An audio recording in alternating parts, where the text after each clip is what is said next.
Welcome back to Surviving and Thriving, where we share with you the things that we have learned as we have transitioned our family from struggling to survive disease to thriving right smack dab in the midst of it, in the hopes that something that we share with you will help you, enlighten you, and encourage you as you transition your family from struggling to survive disease to thriving right smack dab in the midst of it. Let me tell you, we're going to keep this short today because I was tired. I had a really hard workout this morning and I've been running around all day long and I just walked through the door.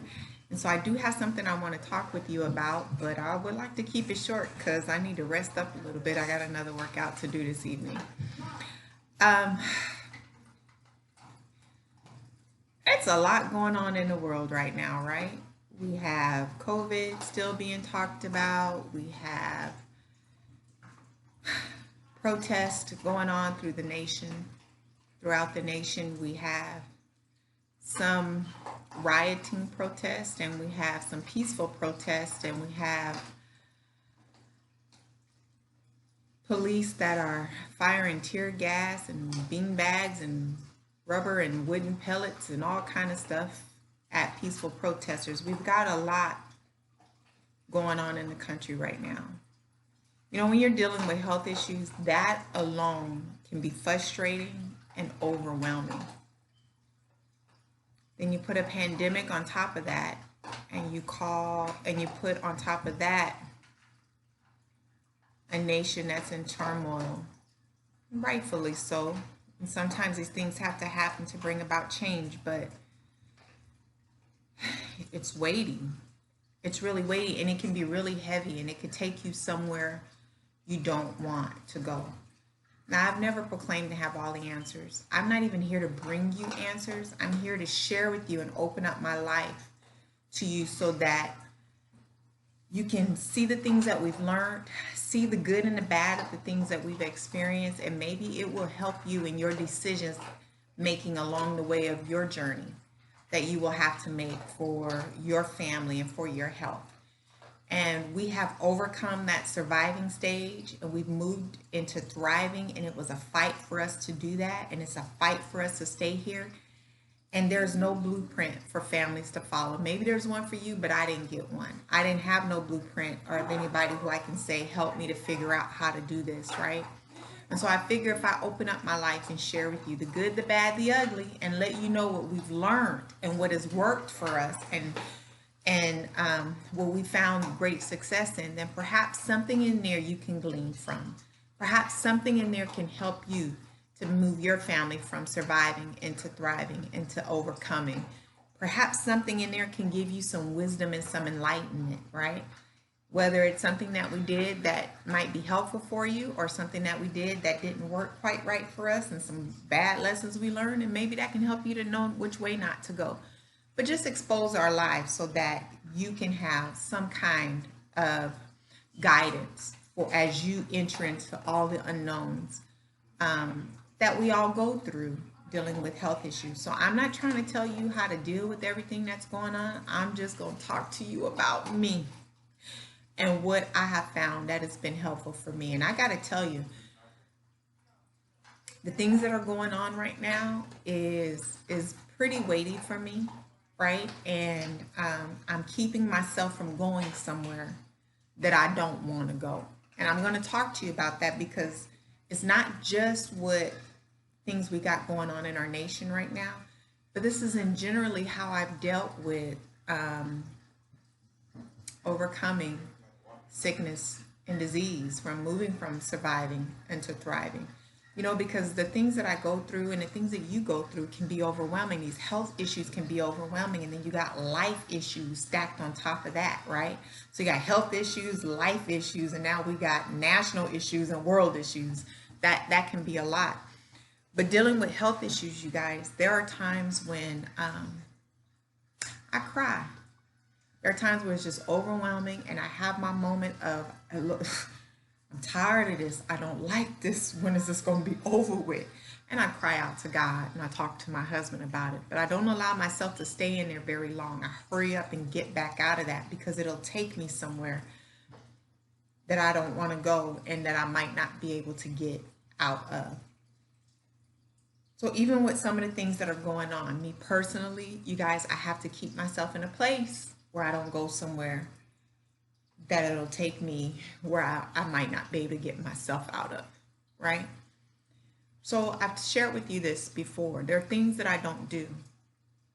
I don't watch movies that are very emotional, dealing with health issues or somebody's dying, somebody mama died. So I don't watch anything with anybody doing no suffering. I've had enough suffering in my life. I don't need to watch somebody else to suffer.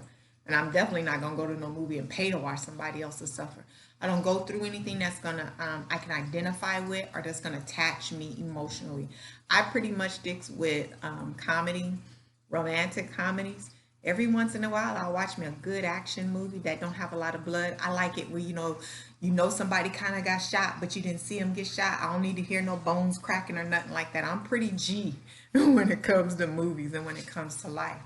But that's to help me to stay at a place where I can function and where I don't get caught up and consumed with what's going on with me, so I can keep my head above water. Now, you may not be like that. You may be able to watch some stuff and it don't phase you.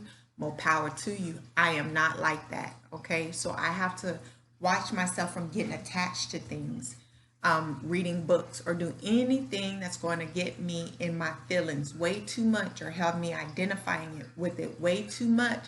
That's going to make me have to deal with the rawness and the realness of what I'm going through. I understand the rawness of the realness of it. I'm dealing with it on a level that I can handle it, but I'm not trying to have it to where I'm consumed with the overwhelming emotions of it, or the pity of it, or the woe is me of it, or the anger of it. Um, so with all the things that are going on, like with this whole thing with the pandemic, usually I don't watch the news. I'm not a news watcher because it's just doom and gloom and a lot of fear. My husband keeps me abreast on the things that I need to be made abreast of. But with the pandemic, right? That thing could get really overwhelming. So I would kind of go through and look at the headlines to see if there's something that I need to know.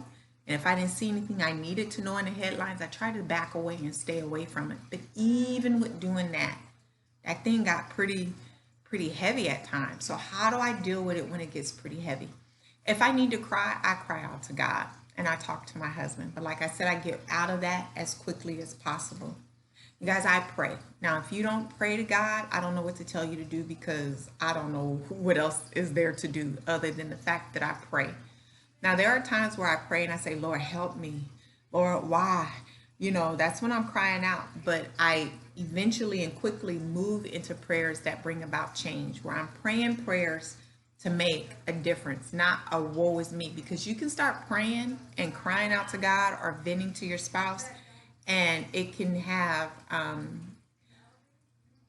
be like a noose around your neck or a boulder around your neck in the ocean, right? Because it can really bring you down because you're really having pity mode and crying mode and just woe is me mode. And so you got to really watch that. So even when I pray in that, Lord, why? Help me. When is this going to be over? I try not to stay in there.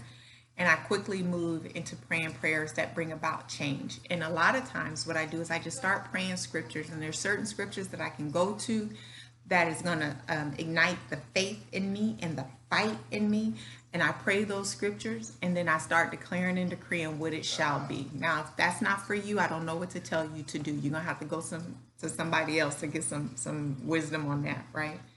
But that is normally how I handle things. And I keep my thoughts levels at a place where I'm not focused on things. I'm not looking at things as much. And I pray about things to try not to get overwhelmed by it. The advice that I have for everybody right now with what's going on in our nation right now can be overwhelming, and it can cause some serious emotions, right? That could take you somewhere you don't want to go. Whether it's in a violent way or a depression way. It's just a lot of crazy stuff right now. All right, so what I wanted to tell you about everything that's going on right now, and the weightiness of everything that's going on, is to stay focused. You have got to stay focused, because although the things that are going on in our nation, the things that are going on in the world are very serious things that do need to be addressed, you have to stay focused when you are a caretaker of someone with who's overcoming a health challenge. And if you are the one with the health challenge, you definitely have to stay focused, because what can happen is you can get caught up in something else emotionally, and it can take you somewhere you don't want to go in your health. You can get caught up in other things and addressing things that need to be addressed.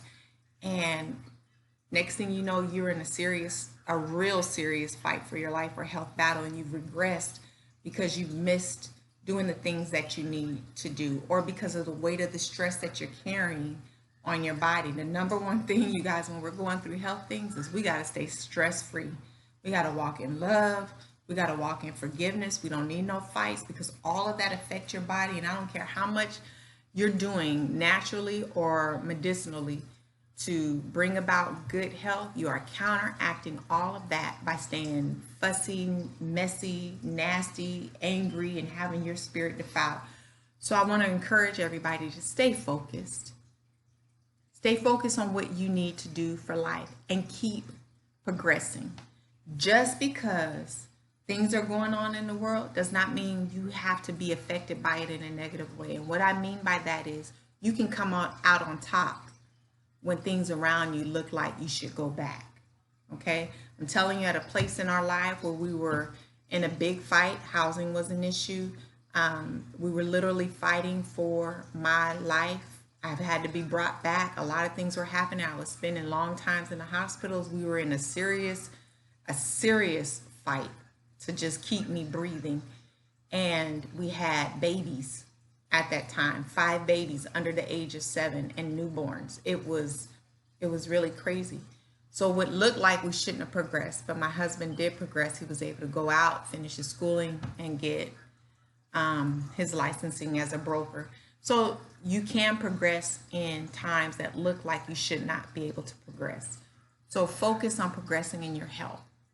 Focus on progressing in your life. Do not allow your health to regress or go back because you've lost focus. It is not worth it. You may want to go and do all this other stuff. You may want to focus on a whole bunch of other things that are going on right now. And you can handle things as you need to and do things as you need to. But if you're not here, or if you're in a hospital, or you're in a coma, or you regress, you ain't gonna be able to do nothing about it anyway. So the first thing you have to do is put a mask on your own self. Make sure that you're able to have the strength and the light to be able to focus on anything else in the world that you might want to work on, right? So focus on your health. Do not let your health regress in any way. I don't know how to stress that enough, because that is so important, that you keep yourself healthy and you keep yourself strong. Now, as for me, when there's things that I wanted, like even with this virus, I didn't go out and try to attack the world with it. I didn't go and like volunteer at the hospitals. It wasn't for me to do that. I had to focus on what I had to focus on.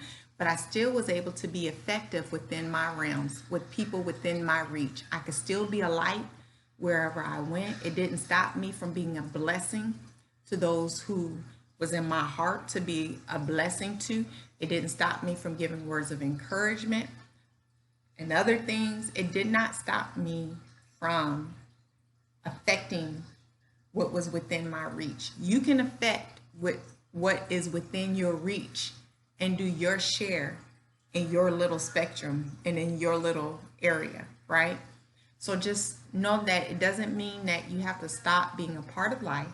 Just do the little bit you can within your realms without overtaxing yourself and without taking your eyes off the ball. And remember, your goal and your eyes should be on moving your family from surviving to thriving and keeping yourself alive and overcoming. I hope something in there was helpful for you. Remember, in all things, at all times, do you. Until next time, bye.